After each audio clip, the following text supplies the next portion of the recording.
Hello everyone. ठीक है, आज हम लोग चेक करेंगे आयोनाइजेशन एनर्जी के बारे में।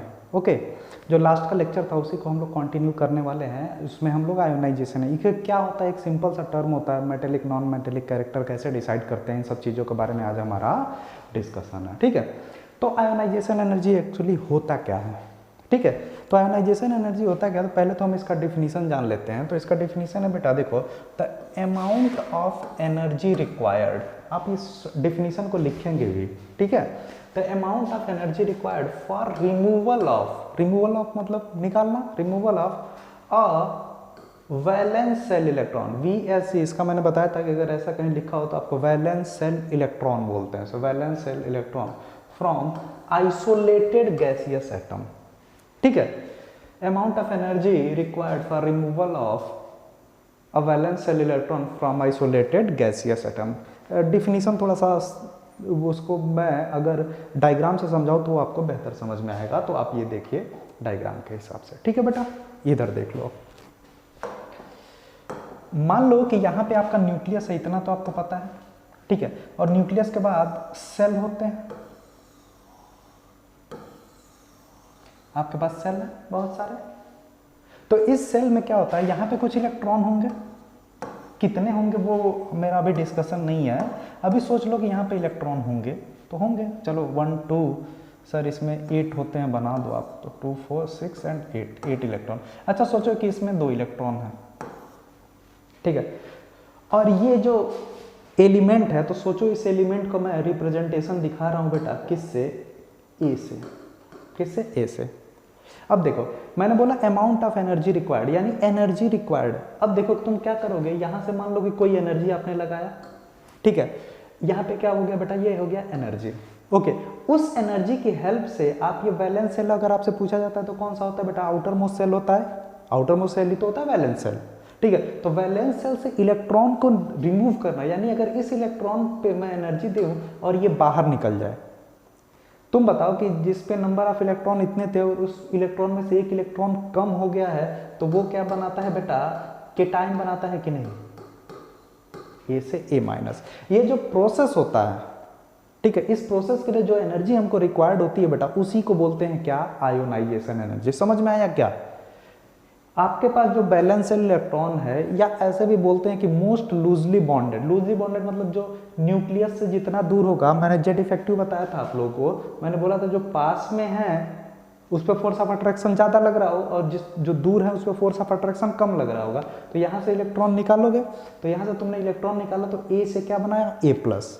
और आयोनाइजेशन एनर्जी है क्या, देखो अब समझ में आएगा। Amount of energy required for removal of a valence shell electron from isolated gaseous atom. यही मैंने यहाँ पे लिखा हुआ है आप लोगों को, ए से ए प्लस। समझ में आया क्या, मतलब केटायन बनाना होता है आयोनाइजेशन एनर्जी। समझ में आया क्या, केटायन बनाना क्या होता है बेटा, आयोनाइजेशन एनर्जी।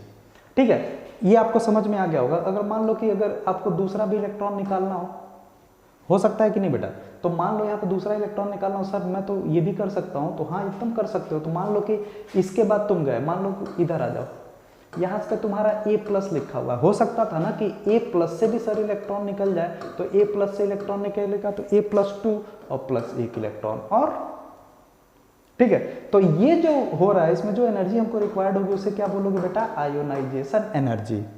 समझ में आया क्या। देखो ए से ए प्लस बनाए हो, पहली बार आयोनाइज किए हो ना, तो इसको आयोनाइजेशन एनर्जी 1 बोल सकते हो कि नहीं। अरे पहली बार अगर किसी से पहला इलेक्ट्रॉन निकाले तो आयोनाइजेशन एनर्जी 1 बोल सकते हो कि नहीं, बोल सकते हो। अगर इस ए प्लस से यहाँ पे देखो, यहाँ पे निकला है, तो सर इसको मैं आयोनाइजेशन एनर्जी 2 बोल दूंगा। 2 से निकाला हूं तो 2, 3 से निकाला हूं तो 3। तो दूसरा क्या, मान लो ये प्रोसेस क्या हो गया, यहाँ से हो गया आयोनाइजेशन एनर्जी। समझ में आया क्या, एक बार और देखो, इसको बोर्ड पे देखो, आपको एकदम क्लियर कट समझ में आ गया। इसको पढ़ो, आयोनाइजेशन एनर्जी हेडिंग लिख लीजिएगा। ठीक है, इसका यूज क्या है, मेटेलिक और नॉन मेटेलिक कैरेक्टर वाले में मैं बोला था ना आपको 2-3 टर्म बताऊंगा। ठीक है, तो उसमें आयोनाइजेशन एनर्जी आएगा। जेड इफेक्टिव वाला टर्म मैंने लास्ट लेक्चर में आप लोगों को बता दिया है। ठीक है, उसके बाद आपका एक टर्म आएगा इलेक्ट्रॉन एफिनिटी। क्लियर है क्या वो बात। उसके बाद इलेक्ट्रोनिगेटिविटी। सारे टर्म को धीरे धीरे डिस्कस करेंगे। अभी हम डिस्कस कर रहे हैं क्या बेटा, आयोनाइजेशन एनर्जी। ठीक है, इसका मतलब सर एक बात और आप बोल सकते हो क्या, इसका मतलब ये भी बोल सकते हो कि जब आयोनाइजेशन एनर्जी जब होती है, यानी हम इसको आयोनाइजेशन पोटेंशियल भी बोलते हैं, कई बुक में इसको क्या पोटेंशियल भी लिखा रहता है, ठीक है। आयोनाइजेशन एनर्जी हमको लीड करता है केटायन फॉर्मेशन। सही बात है, ए से ए प्लस, ए से ए प्लस बनना है, ये जो है ए प्लस, ये क्या है बेटा, केटायन ही तो है। यानी अगर आयोनाइजेशन एनर्जी की बात की जाती है तो इसे क्या बोलते हैं हम लोग, केटायन फॉर्मेशन। ओके, एक और टर्म याद रखिएगा, अभी जस्ट मैं आपको बता रहा हूँ, इतना आप लोग पहले नोट कर लीजिए, ठीक है। ये आपका टर्म है, ये वाली जो बात है, एक सेकंड रुकिए, आप पहले इसको नोट कर लीजिए, उसके बाद आप इसको नोट करेंगे। ओके, तो पहले मैं आपको दे रहा हूँ 10 सेकेंड, ठीक है, इसको आप लोग नोट कर लीजिए। हालांकि आप लोगों ने नोट करना स्टार्ट भी कर दिया होगा, स्मार्ट बच्चे हो आप लोग। ओके, तो इसको देखो, amount of energy required for removal of valence and electron from isolated gaseous atom. Isolated का मतलब मैंने बताया था आप लोगों को, अगर ना याद आ रहा हो तो आप लोग समझ लेना, आइसोलेटेड का मतलब होता है ना वो किसी से बॉन्ड बनाने जा रहा है, ना कोई इस पर बॉन्ड बना। आइसोलेटेड मतलब एकदम सिंगल किनारे कोने में पड़ा हुआ है, ठीक है। तो इसे क्या बोलते हैं, आयोनाइजेशन। कैटायन फॉर्मेशन के लिए आयोनाइजेशन एनर्जी क्या होता है, रिस्पॉन्सिबल होता है। ये आपने कर लिया होगा, ये नेक्स्ट वाला भी आप बना लीजिए कि आपको समझ में आएगा कि आखिर ये हुआ क्या। इसको और अच्छे से बनाना है बेटा ना, तो यहाँ पे लिख लेना IE1, यहाँ से क्या हो गया, यहाँ पे लिख लेना रिमूवल, ठीक है। अब देखो ये पहला प्रोसेस हो गया, यहाँ पे आप तुम क्या लिख सकते हो कि सर यहाँ पे मैंने क्या लगाया है IE2, तो यहाँ से क्या हुआ है, रिमूवल। क्लियर है क्या, ये भी लिख लेंगे आप लोग, ये भी इक्वेशन लिख लेंगे और ये भी इक्वेशन आप लोग लिख लेंगे, आपको समझ में आएगा। ओके,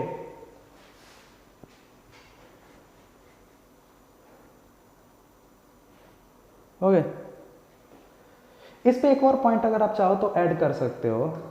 ऐड करने में लिख लेना एंडोथर्मिक प्रोसेस। आयोनाइजेशन एनर्जी क्या होता है बेटा, आयोनाइजेशन एनर्जी एंडोथर्मिक प्रोसेस होता है। अब एंडोथर्मिक क्या होता है, एंडोथर्मिक और एक्सोथर्मिक दो टर्म होते हैं जो कि बहुत ही फ्रीक्वेंटली आपके लाइफ में यूज होंगे, ठीक है। तो एंडोथर्मिक और एक्सोथर्मिक और एंडोथर्मिक दो होते हैं। तो ये एंडोथर्मिक, देखो अगर ये मेरा सिस्टम है, इस सिस्टम पे मैंने बाहर से एनर्जी दी है, एनर्जी रिक्वायर्ड मतलब कोई बाहर से आके देगा ना, तो बाहर से अगर एनर्जी दिया हुआ है यानी सिस्टम पे बाहर से काम हो रहा है, तो जो एनर्जी हमने लगाई है उसे हम लोग क्या बोलते हैं बेटा, एंडोथर्मिक। क्या बोलते हैं, एंडोथर्मिक। एक टर्म आएगा एक्सोथर्मिक जो मैं अभी आगे आपको बताऊंगा, ठीक है। देखो अगर मैंने सिस्टम पे एनर्जी लगाई तो हो गया एंडो, और सिस्टम ने अपने आप एनर्जी रिलीज कर दी तो वो हो जाता है क्या, एक्सो। तो एंडो और एक्सो में बस इतने का मतलब होता है। तो ये जो आयोनाइजेशन एनर्जी प्रोसेस होता है क्या होता है, एंडोथर्मिक। अभी देखना इसको मैं कैसे रिलेट करने वाला हूं।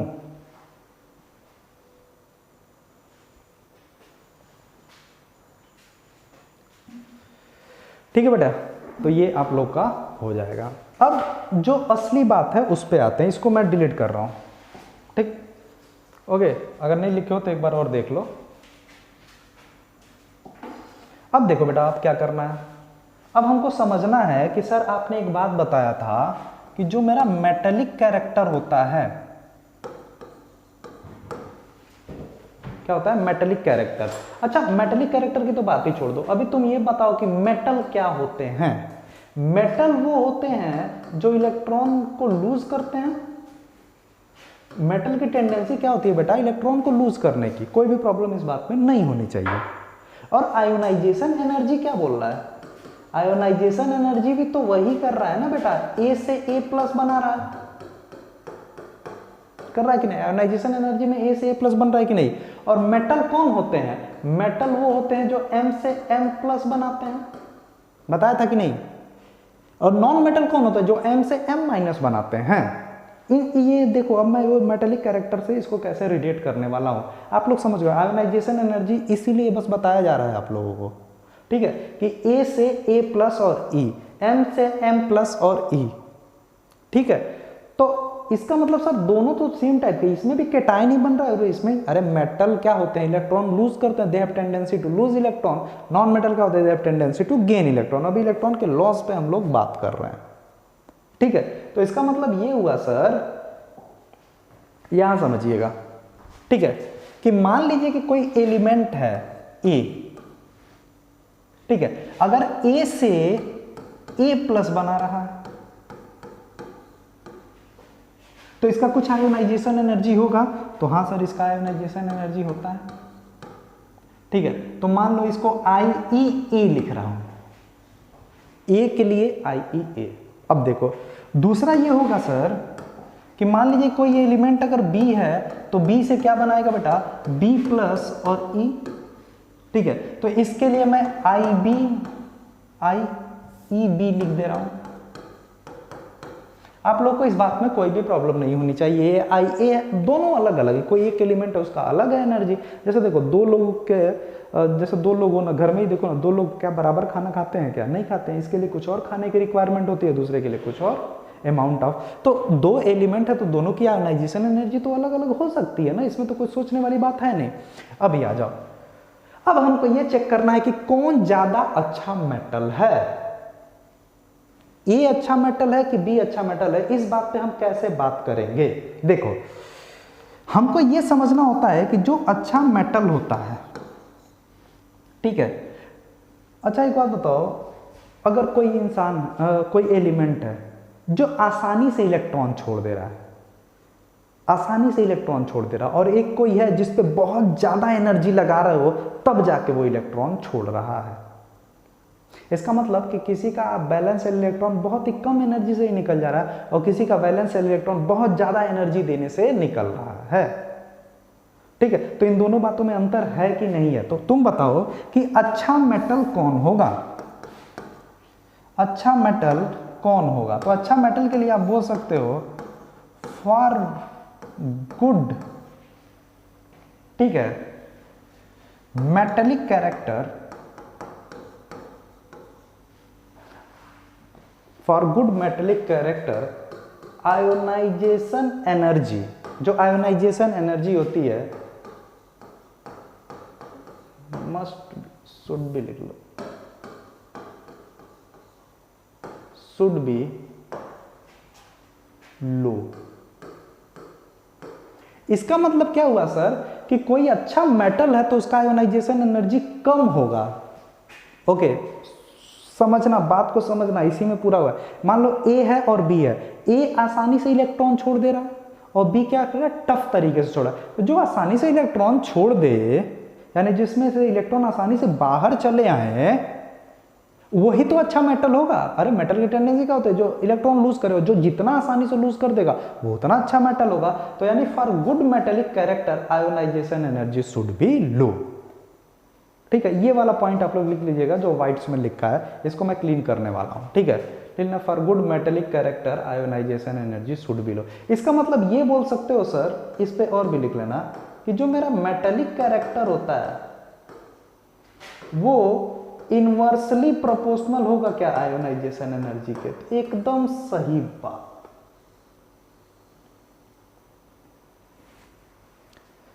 जितना आयोनाइजेशन एनर्जी कम होगा उतना ही मेटेलिक कैरेक्टर क्या होगा, ज्यादा होगा। क्लियर है क्या ये बात? तो एकदम क्लियर है ये बात आप लोगों के लिए, ठीक है, कि जितना ही मेटेलिक कैरेक्टर, ये इसमें कुछ समझने में कोई आपको प्रॉब्लम होनी ही नहीं चाहिए, बहुत ही इजी सी बात है ये। एक एलिमेंट है, एलिमेंट से इलेक्ट्रॉन निकाल रहा है, और एलिमेंट से इलेक्ट्रॉन निकालना क्या होता है, आयोनाइजेशन एनर्जी होता है। मेरे पास मान लो कि दो एलिमेंट है और मैं फिर देखूंगा कि इससे आसानी से निकल रहा है ए से या बी से, और जिससे आसानी से इलेक्ट्रॉन निकल रहा होगा वो अच्छा मेटल होगा। तो आसानी से इलेक्ट्रॉन किससे निकले, जब मुझे कम एनर्जी देनी पड़ेगी बाहर से, और कम एनर्जी यानी आयोनाइजेशन एनर्जी कम होगी तो मेटेलिक कैरेक्टर क्या होगा बेटा, हाई। बहुत ही छोटी सी बात है, ठीक है। इसको मैं क्लीन करूं क्या, इस वाले पॉइंट को, ठीक है। ये वाला जो पॉइंट है ये, इसको मैं हटा रहा हूं, ओके।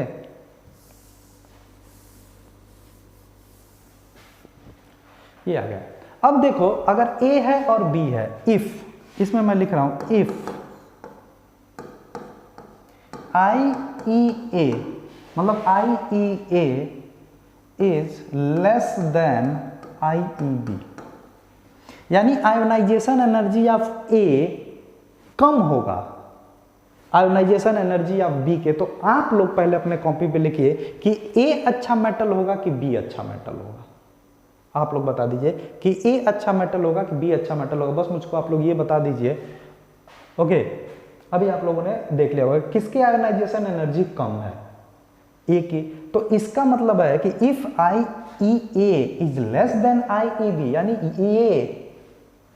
ये एनर्जी B वाला ज्यादा है, A वाला कम है, देन तो क्या होगा, A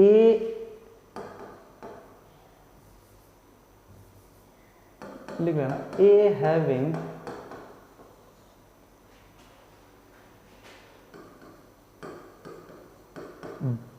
better metallic character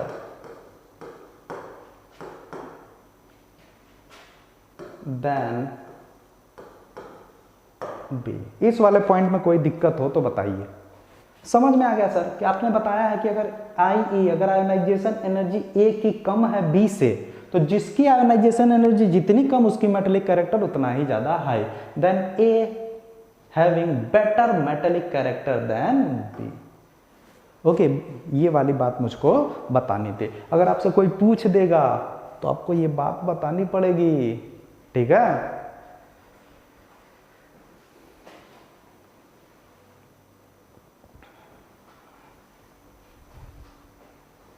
ये वाला पॉइंट आप लोग लिख लीजिए। देखो ये पूरा क्या हो रहा है ना, तो मैं एक बेस दे रहा हूं आपको। जब तक ये बेस नहीं पता होगा तब तक आगे जो टर्म बोलूंगा वो आपको समझने नहीं आएगा। तो जितना टर्म मैं यूज करूंगा क्लास में आपको, उतने टर्म को आपको बताने की कोशिश करूंगा।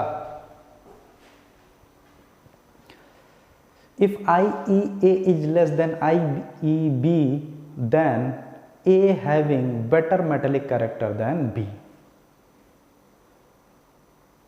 ठीक है, आइए अगले पे चले क्या बेटा, नेक्स्ट पॉइंट।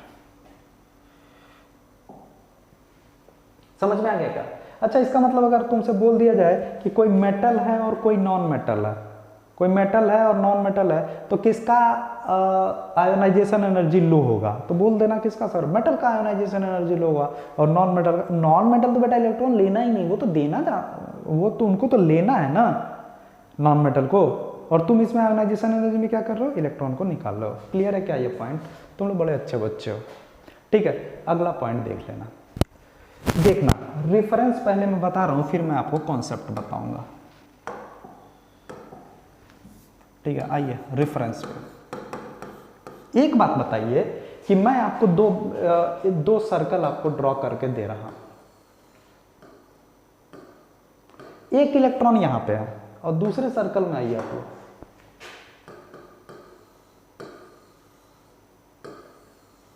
मान लीजिए कि यहां पर फिलअप है, इलेक्ट्रॉन पूरा फिल है, एक इलेक्ट्रॉन यहां पे। ठीक है, देखो सेल नंबर 2 है और इसका सेल नंबर क्या है बेटा 3। सेल नंबर 2 है और क्या है इसका सेल नंबर 3। तो आपसे अगर ऐसा कोई क्वेश्चन आ जाए कि सेल नंबर 2 और सेल नंबर 3 का मतलब समझ रहे हो, अब मैं आपको पीरियोडिक टेबल में लेके चल रहा हूं, यहां से उठाऊंगा लेके चलूंगा। 2 सेल मतलब सेकंड पीरियड, 3 सेल मतलब थर्ड पीरियड। ठीक है, तो यहां पे अगर आपको आ गया, अगर इसमें आपको कंपेयर करने को बातें पूछ दी जाए तो तुम एक बात बताओ, जेड इफेक्टिव तो तुम थोड़ा बहुत जान गए हो, तो तुम बताओ ये बेटा न्यूक्लियस है कि नहीं, है ना? ये है इलेक्ट्रॉन, तो यहां पे फोर्स ऑफ अट्रैक्शन लग रहा होगा। और ये है बेटा अगर न्यूक्लियस तुम्हारा, ठीक है, ये है बेटा क्या न्यूक्लियस, और यहां पे इलेक्ट्रॉन, तो यहां भी फोर्स ऑफ अट्रैक्शन लग रहा होगा। दोनों केस में फोर्स ऑफ अट्रैक्शन लग रहा है। ए के केस में भी फोर्स ऑफ अट्रैक्शन लग रहा है और बी के केस में भी फोर्स ऑफ अट्रैक्शन। चलो ए बी तो आप पहले देख रहे हो, एक्स एंड वाई कर दे रहा हूं। ठीक है, एक्स एंड वाई के बीच में फोर्स ऑफ अट्रैक्शन, एक्स और वाई के बीच में नहीं, इसके इलेक्ट्रॉन और इसके इलेक्ट्रॉन के बीच में। कोई क्लियर है क्या बात? इस वाले बात में बेटा कोई डाउट नहीं आना चाहिए।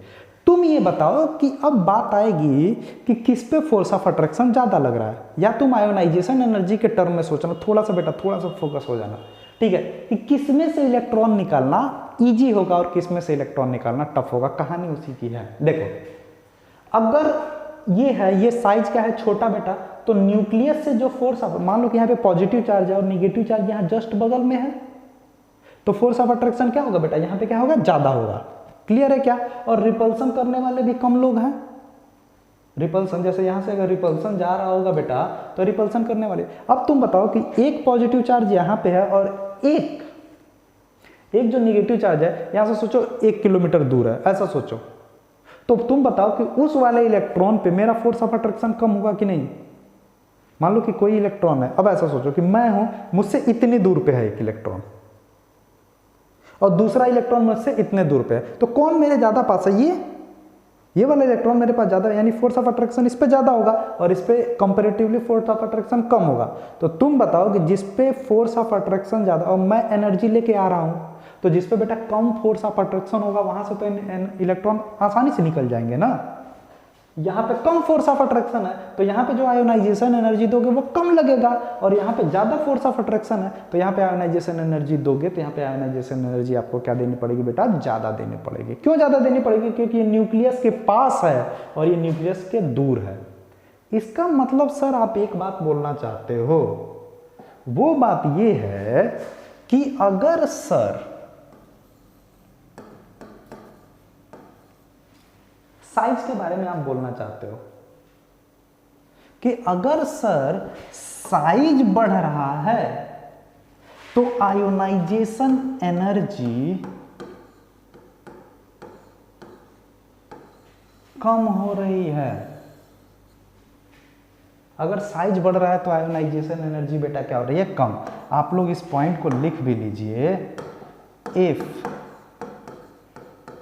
Size increases ionization energy decreases। समझ में आया? क्यों? साइज बढ़ेगा तो इलेक्ट्रॉन कहाँ चलेगा, दूर, दूर चला जाएगा तो इलेक्ट्रॉन फोर्स ऑफ अट्रैक्शन क्या होगा, कम, तो वहां से निकालना क्या हो जाएगा, इज। यानी अगर बेटा साइज बढ़ रहा है तो आयोनाइजेशन एनर्जी क्या हो रही होगी, कम।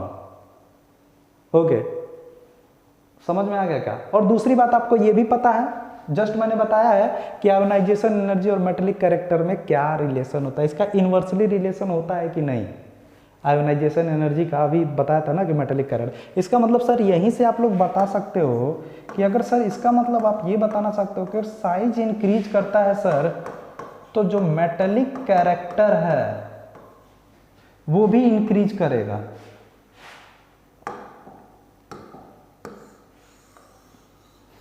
क्यों? क्योंकि जो मेटेलिक कैरेक्टर अगर इंक्रीज करता है तो आयोनाइजेशन एनर्जी डिक्रीज रहती है। समझ में आया क्या? इस वाले रिलेशन से मैं लिखा हूं, देखो साइज बढ़ता है तो आयोनाइजेशन एनर्जी कम होती है। पीछे वाले रिलेशन में मैंने आप लोगों को बताया था, यहां से वाले रिलेशन से अगर आपको याद हो तो, यहां मैंने अभी लिखा था आप लोगों को कि जब आयोनाइजेशन एनर्जी कम रहती है तो मेटेलिक कैरेक्टर पे क्या प्रभाव पड़ता है, वही। तो ये बात समझ में आई क्या? अब बताओ आपको आयोनाइजेशन, अब आपको साइज का ऑर्डर मैंने बताया था कि नहीं उस दिन वाले लेक्चर में, साइज का ऑर्डर। अगर आपको साइज का ऑर्डर बताया बेटा तो आयोनाइजेशन एनर्जी का ऑर्डर नहीं बता लोगे, ठीक है। अगर आयोनाइजेशन एनर्जी का ऑर्डर बताया बेटा तो मेटेलिक कैरेक्टर का ऑर्डर नहीं बता लोगे, बता लोगे ना। तो बस इसी के लिए मुझको आयोनाइजेशन एनर्जी बतानी पड़ रही है, ठीक है।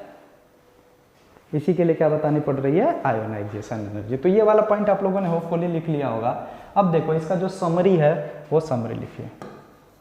समरी ये है कि सर मुझे आप तो पीरियोडिक टेबल पढ़ा रहे हो ना, तो उसके बारे में बताओ। तो पीरियोडिक टेबल में लिखेंगे डाउन द ग्रुप,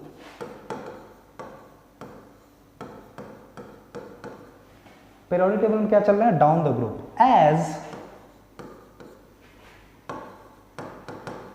साइज